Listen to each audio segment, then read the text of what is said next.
All right, so we're ready for part two of plate tectonics. So we're going to go on to the second type of plate boundary. So we talked about when plates pull apart and call them divergent boundaries, but now when plates come together, it's called convergent boundaries. And they're considered destructive margins because in two of the three cases we'll be destroying seafloor, and in the third case we'll be shortening and thickening continental material. So if you guys took a statistics class, you know that there's three different ways that you can combine two different items. And so we have two different types of we have oceanic and continental lithosphere. And so there's three different ways that they can crash into each other. We can have oceanic continental collision, oceanic oceanic collision, and a continental continental collision. All right, when seafloor is involved, seafloor will be subducted. It will be shoved back underneath and melted in the asthenosphere. And it's subducted because of its density. It's more dense. When it comes in contact with something that's less dense, it will basically take the dive. And when we see some of the cross sections, it'll make it a lot clearer because everybody knows a picture is pretty valuable. When you do have seafloor subducting or being shoved back down into the asthenosphere, you're going to have an oceanic trench. And parallel to that oceanic trench, you will have a line of volcanoes. All right, let's talk about the first type, and we call this an Andean type boundary or an oceanic continental convergence zone.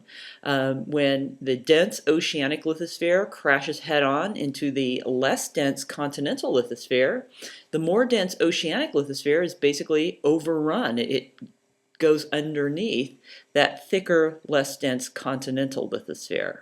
Okay, and that oceanic lithosphere is shoved back down into the asthenosphere where it will all eventually melt. Now, part of it melts a little earlier than we expect, and it melts because of something called flux melting. Now, before we talked about decompression melting, and decompression melting happens beneath mid-ocean ridges. But flux melting happens in subduction zones. And a flux is something that you would add to a chemical reaction to make it happen at a lower temperature. And in this case, the flux is water.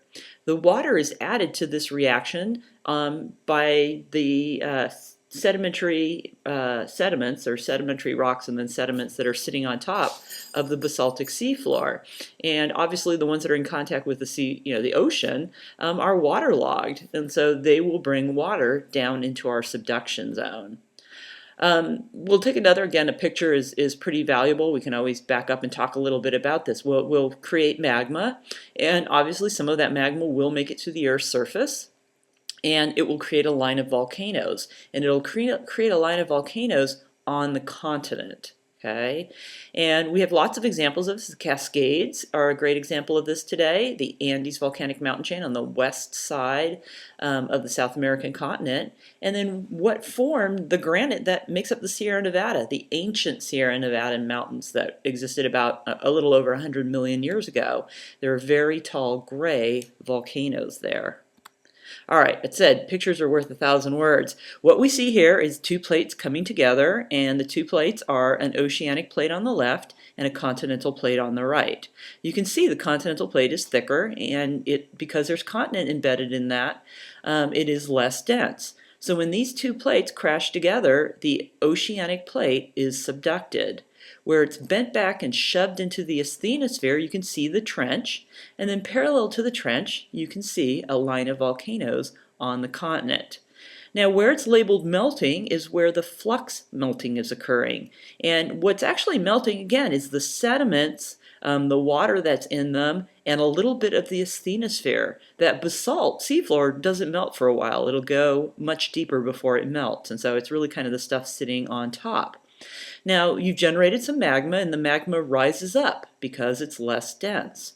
Now, quite a bit of the magma becomes equal density to the surrounding material. So if you look in the area labeled continental crust, you can see a lot of granitic magma that has actually stalled out. And that's actually what, could become a future Sierra Nevada type mountain, a granitic mountain range. But right now in the Andes we have this going on. Some of that magma will make it to the Earth's surface and create a line of gray volcanoes. So pretty interesting looking here. Okay, there's a lot more detail, but we'll kind of keep it a little more simplified. All right, now I have a great animation in your week 7 folder that you absolutely must see. And it's called seafloor spreading, I believe. And it's a mid-ocean ridge with an adjacent Andean type subduction zone. And, go through it a couple of times. Watch the mid-ocean ridge. Watch the conveyor belts as the new seafloor moves off. Then watch what happens when that seafloor encounters the continent and is subducted beneath it. Okay, so it's a really good animation. All right, so what happens when two oceanic plates collide into one another? The older oceanic plate will be subducted. Now, why do I say that? As oceanic plates cool and become older, they move off the mid-ocean ridge, they cool, they condense, they actually float lower. And so when two oceanic plates collide, the denser one that floats lower will be subducted. We will end up with another trench and a parallel line of volcanoes, but the parallel line of volcanoes will actually grow up from the ocean floor. And we'll see, it can create little slabs of what will become continental material, but at first it starts as a pretty basaltic system and eventually will turn over to more of an intermediate system. Lots of examples of this around the world. We have the Marianas Islands, home of the famous Marianas Trench, the Aleutian Islands, the islands of Japan, the Tonga Islands, and the Indonesian islands are all island arcs. All right, now this picture looks a lot like that last picture, except instead we have two oceanic plates colliding. The older, denser one is being subducted beneath the more young, less dense oceanic plate. And what you see is, again, the flux melting. The flux melting comes up, it gets through, and it starts to build up from the sea floor, and it starts to build up volcanic islands. And obviously, the older it is, you'll have a bunch of separate islands that are volcanoes, and they'll actually coalesce together. So some of the islands of Japan are actually, several or many volcanoes coalesce together. Another really interesting thing to look at is you make a little bit over time of buoyant, what would be kind of continental crust. And this makes it kind of interesting in you took a future class or something, because it complicates things. Because if you remember, continental material is so buoyant it never ever gets subducted.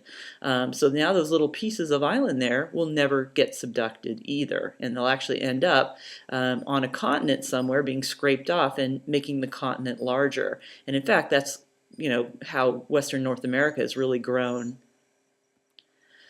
All right, so what happens when two continents collide? When two continents collide, subduction is not occurring because both of the continental materials, the continental slabs, are too buoyant. You cannot shove them under. And so instead what they're going to do is act like an accordion, and they're going to squash together and get shorter in the lateral sense, but thicker in the vertical sense. Now, it's kind of complicated. In order to get continental-continental collision, you actually have to subduct the seafloor, because continents move because oceans open and close. And we can move a continent by closing an ocean here. Now, for instance, India used to be an island just like Australia.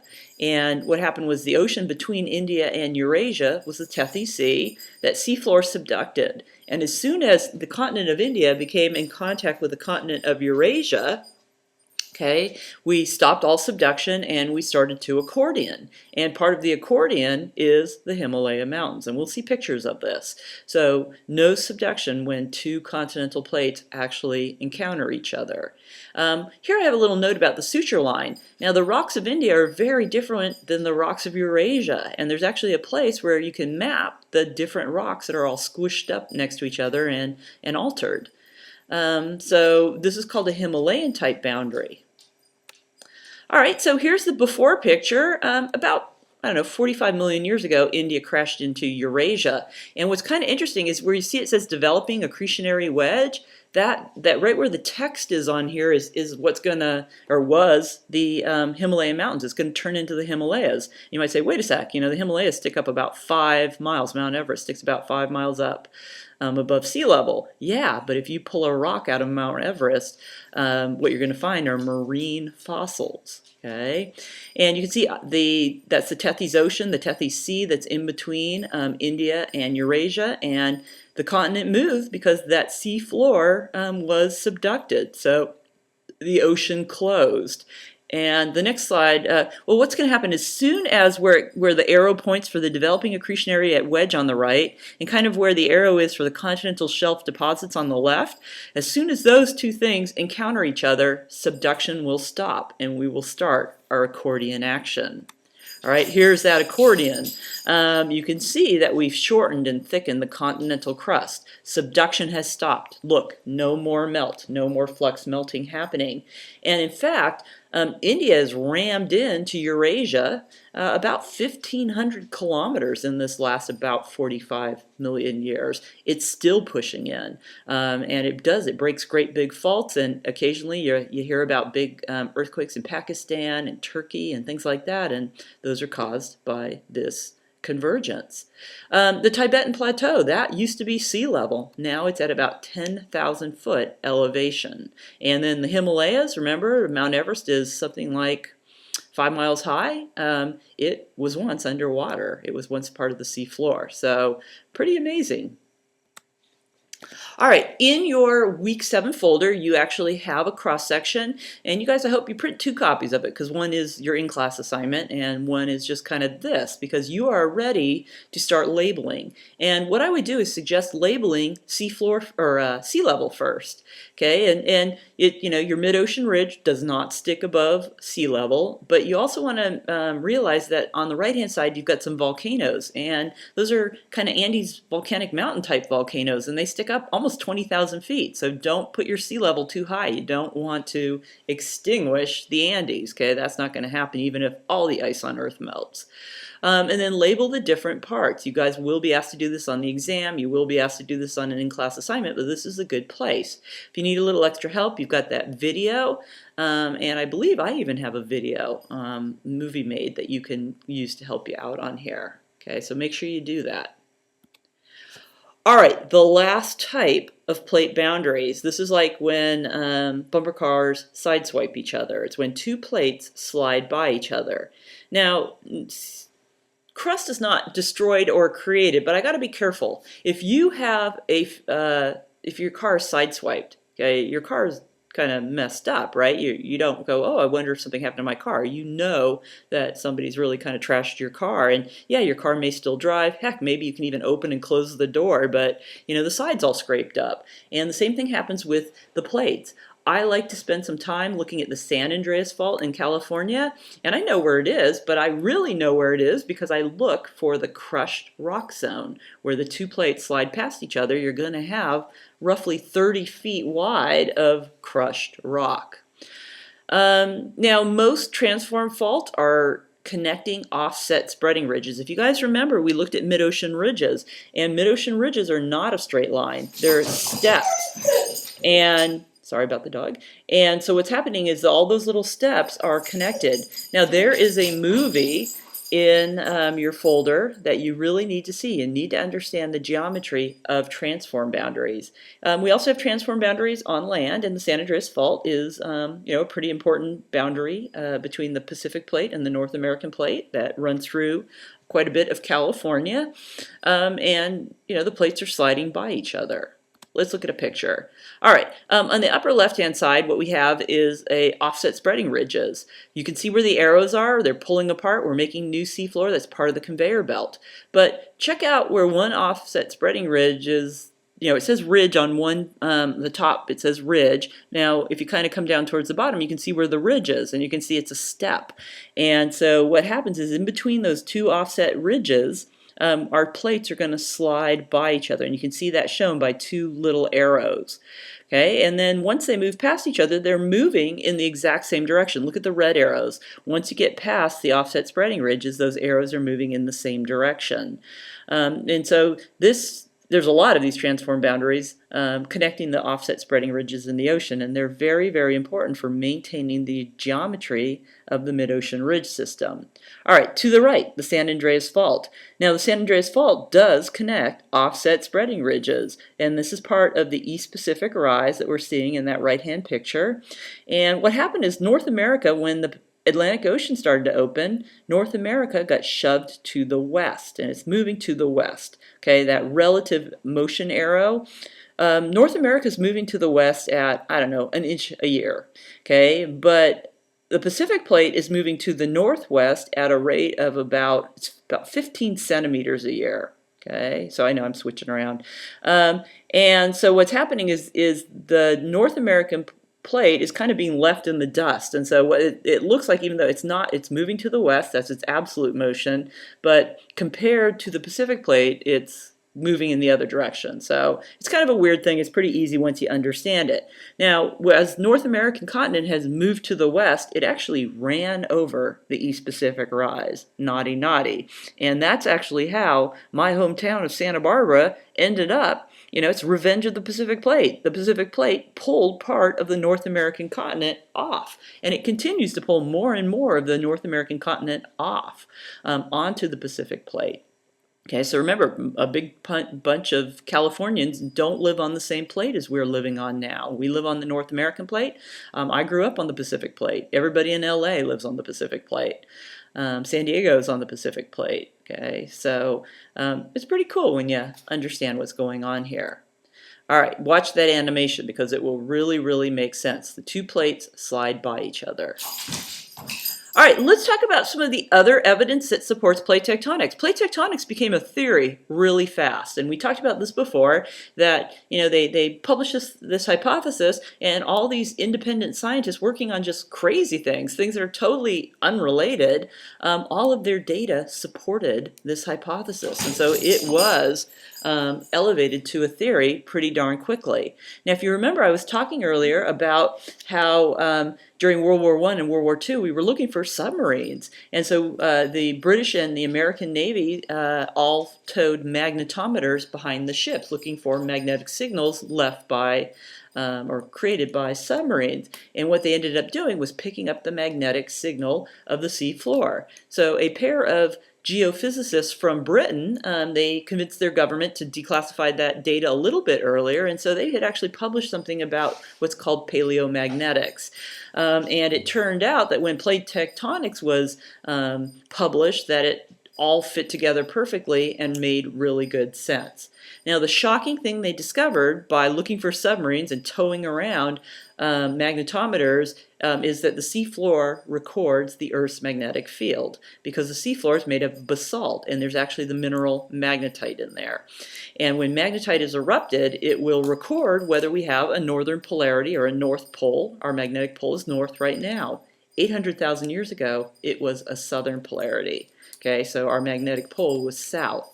Now, we weren't here that 100,000 years ago, but we got 180 million years of continuous rock record laid out on that conveyor belt in the Pacific Ocean that tells us that. All right, now let's just kind of go back. We talked a little bit about the Earth's magnetic field. Let's talk some more. I think all of us have played with a magnet, and some iron filings. And what happens when you play with a bar magnet and iron filings, you can see the lines of force. The Earth is just like a great big bar magnet. And the Earth's magnetic field is created because we have a liquid outer iron-rich core moving around a solid iron inner core. Okay, and that creates the dynamo. Now, on a small scale, we can make this flip, but obviously the Earth is a huge scale, and we don't quite understand the mechanism of the reversal. I always expected to wake up, look at my compass, and it would be pointing south. And, maybe someday it will. I know actually someday it will. All right, so again, why do we have a magnetic field? Because of our outer liquid core is moving around our solid inner core, and they're both iron-rich. So we don't know a bunch about, we don't know much about the magnetic reversal. And if you're good at physics and math, this is a great field to get into because you will be well funded. All of my friends that studied this in graduate school did not pay a dime for graduate school. They actually made money, and they all have good jobs that pay very well.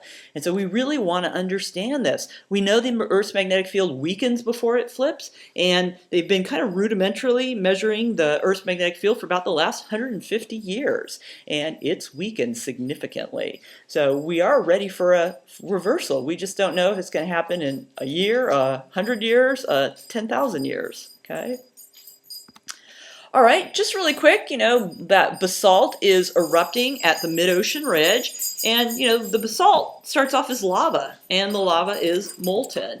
And what happens is the crystals start to form as it starts to cool. And once it cools below a certain point, the crystals are locked in place. And one of the crystals we're interested in is that magnetite. And that magnetite will align with the Earth's magnetic field. It will line up according to how the Earth's magnetic field is oriented, because that's what magnetite does. It's magnetic. And so, the seafloor moves off the mid-ocean ridge and it's solidified. And so that conveyor belt records all of these different magnetic reversals. Now, this is really cool, you guys. No, the seafloor is not striped like that. The data on the seafloor looks like the top squiggle. Imagine yourself on the left-hand side. You're in a naval vessel and you're pulling a magnetometer and you're looking, what is this weird data? Okay, when the squiggle goes up, the up part of the squiggle is a strong magnetic field. The down part of the squiggle is a weak magnetic field. And it turns out, the upper, if it's up high, it's a northern polarity. If it's down low, it's a southern polarity. And you're pulling it across, you're going, this makes no sense, because that is totally random, how long we stay in a north or how long we stay in a south. But pull it across the mid-ocean ridge and then look at the symmetry. Okay, you guys, so see where the mid-ocean ridge is marked? Look to the left and right and you see that little extra peak. That's not too far away. It looks like Batman's ears or something. And look to each side. You're going to see the pattern is repeated. They're symmetrical about the mid-ocean ridge. So can you see how this would support plate tectonics? And that new seafloor is made at a mid-ocean ridge, moves off in both directions symmetrically, and becomes progressively older. This totally supports it, even though it's completely different data that they're looking at. Now again, look at the stripes. It's because this is how we translate it over to stripes. The black color represents a northern polarity. The blue represents a southern polarity, when the South Pole was our magnetic pole. And it's like a fingerprint. It's as unique as DNA, and it actually turns out to be pretty useful. So I can't tell you when we expect the next magnetic reversal, but it's going to happen. And is this an abnormally long north? There's really no pattern. Sometimes the northern polarity is long, and sometimes it's short. All right, now this is kind of cool. If you don't have igneous rocks in your sequence, like if you're mapping and you have a field area and you're a geologist and you have igneous rocks, you jump for joy, because igneous rocks are great. You can do all sorts of work with them, including radiometric dating. But I actually had, hundreds of feet of sedimentary rocks laid down by a river. And actually the sediments contained magnetite minerals, and the magnetite minerals falling through the water column were able to align themselves with the Earth's magnetic field. So what I ended up doing was getting my little pattern of reversals and matching it up. And it's kind of just like DNA. You can figure out exactly how old your sediments or your rocks are. So it's pretty cool. Another piece of data that helps support plate tectonics is the pattern of earthquakes. We kind of hinted at that before. Remember, we've been collecting earthquake data for thousands of years. Now, not only is it the location, but it's also the depth. If you guys remember, the subducting sea floor was being shoved really deep down into the asthenosphere, and that's actually the only place we find really, really deep earthquakes. Okay, so there's the earthquake data. If you connect the dots, you've found the location of the plates. But here's some of that depth. Now, every place you see red, you have subduction happening. So there is a downgoing oceanic slab. Now, find Japan. Okay, Japan's kind of up in the upper left-hand corner. And let's zoom in a little bit more on Japan. Okay, you can see here it's blue, green, and then red. Blue being shallow, green intermediate, and red being deep. All along that downgoing slab, it's rigid, it's brittle, it's down in the toothpaste. You guys, toothpaste does not have earthquakes, but if you stick a rigid, brittle slab of sea floor down into that asthenosphere, you will have earthquakes along the entire slab. And in fact, we record where the earthquakes are, and then we just draw in the sides of the slab, because the earthquakes can only occur where the slab is. And you can see the red ones on the bottom there. I mean, those are deep earthquakes, and they can go quite deep, like 700 kilometers deep, before the oceanic lithosphere loses its rigidity and becomes so flaccid that it can't have earthquakes anymore. And so again, looking at not only the location of the earthquakes, but the depth of the earthquakes. And only in subduction zones do we get deep earthquakes, because you have to have that oceanic slab going under. So another piece of data supporting it. Okay. One of the things I used to do a little bit of is work with cores from this ocean drilling project. And so there's two big research ships, and they go all over all of the oceans, and they drill cores of the sediments that sit on top of the basalt. And you can tell all sorts of stuff. You can see circulation patterns, climate change, major volcanic events. Did we get hit by an asteroid? I mean, all of this stuff can be told by looking at those sediments. And what they actually do is they kind of look at the age of the sediments too. And this data, which you're trying to answer all sorts of other questions with, will independently support that the ocean basins are geologically young. The oldest stuff they find is about 180 million years old, and that the sediments and the rocks and the basalt and stuff that you find are youngest near the mid-ocean ridges and become progressively older as you move away. Okay, so it's supporting the theory of plate tectonics. All right, here is that ship. You get a little worried when it comes into your area. Like it came off the coast of Santa Barbara. We all got a little worried. It's like a drilling rig. We don't want drilling, but oh, they're doing cores for science, so you like that. Here's the drill, and in fact, it drills down, and it's got a hollow tube in there, and it's the core that you take out. You take the core of sediment, and you get about 30-foot sections at a time. Okay, what's the core look like? That's the sediments and sedimentary rocks. In that case, it's pretty cohesive. It's rock that they drill, and you can work in thousands of feet of water, and you can drill thousands of feet of core, and so it's very, very valuable. All right, hotspots. In fact, hotspots are a homework assignment that you'll be doing. Hawaii's a hotspot, and hotspots have absolutely nothing to do with plate tectonics. Now, before we talked about flux and decompression melting. That doesn't have anything to do with hotspots. Hotspots are like a candle. Think of them like a candle. But this candle, instead of coming from the asthenosphere, is coming from the core mantle boundary, or you can call it the mesosphere outer core boundary. It's from a very deep source, and it's not a long line of magma coming up. It's a single point. And what happens is plates, the lithospheric plates, move over this superheated candle, and this candle will burn a path in there in the plate. And so we can actually tell where the plate's going, what directions it's moving, how fast it's moving, and things like that from something that has nothing to do with plate tectonics, completely independent. All right, here's a great shot. You guys, in the kind of the right-hand side, you can see this very deep source, this single point candle type thing, the hot spot. It's called a mantle megaplume sometimes. Now, you can also see the mid-ocean ridge, that decompression melting that happens at the mid-ocean ridge. Look at that. That's from a much shallower source. They're both erupting basalt, but they're really different basalts. Chemically, you can really tell the difference.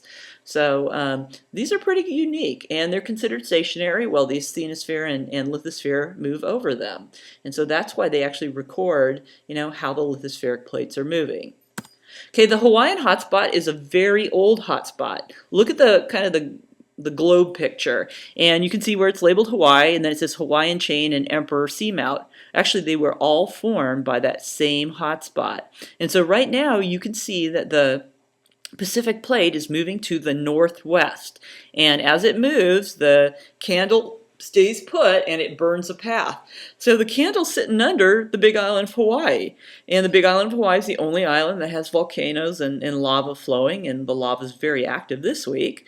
Maui, if you go to Maui, you can see cold lava, but you will see no active lava, only on the Big Island, because Maui moved off the hotspot, and now erosion's just working on it.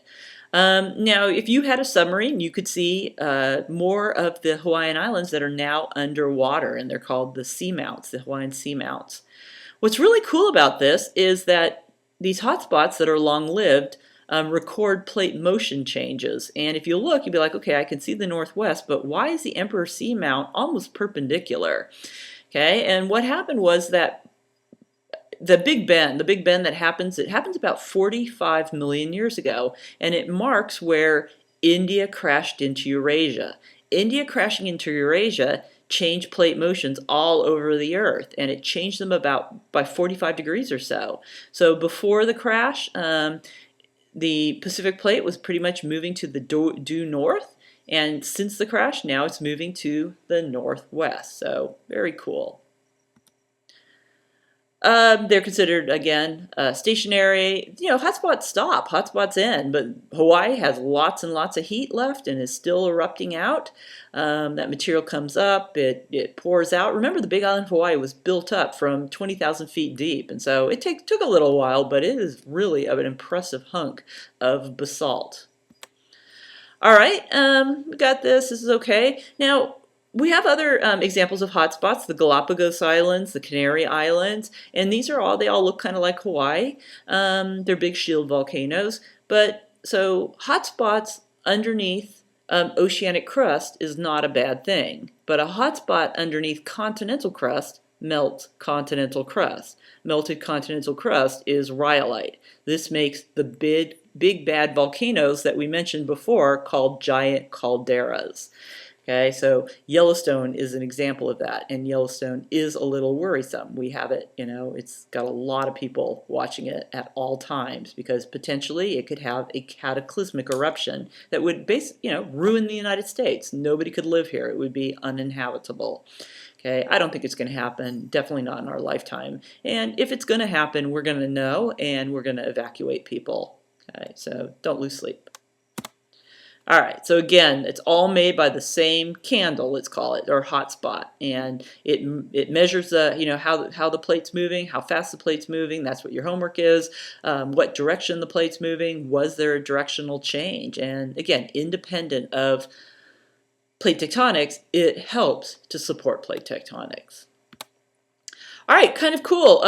Hawaii will eventually become an extinct volcano, and a new Hawaiian island is being formed off the southeastern corner of the Big Island of Hawaii, and it's called Lohi. And what's kind of interesting is that poor Baby Island has no privacy. They've got all sorts of unmanned rovers, and every orifice it has a probe in it, and like I said, no privacy. Now it's going to take about 50,000 years for this to break the surface of the Pacific Ocean, so don't buy timeshare. But if we live another 50,000 years, the humans, we will have recorded the complete birth and emergence of a Hawaiian island. It's kind of exciting.